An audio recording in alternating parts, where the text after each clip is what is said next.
Welcome, here I've got ASUS Zenfone 7 Pro and I'm gonna show you how to turn on and off the camera location tags at this device. So let's start by tapping on the camera button here to open it, and for now we are in the standard photo mode.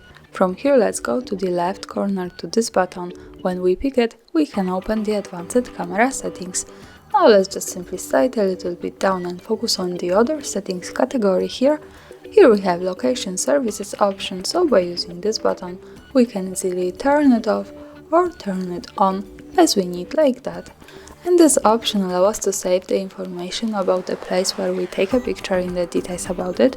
Also here the important information is that to make it work correctly, when we want to save the actual location of our photo, we have to be connected with the internet, for example the Wi-Fi, and we have to turn on the location of this device.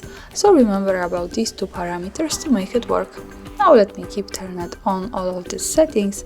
Let's go back to the camera and take a picture.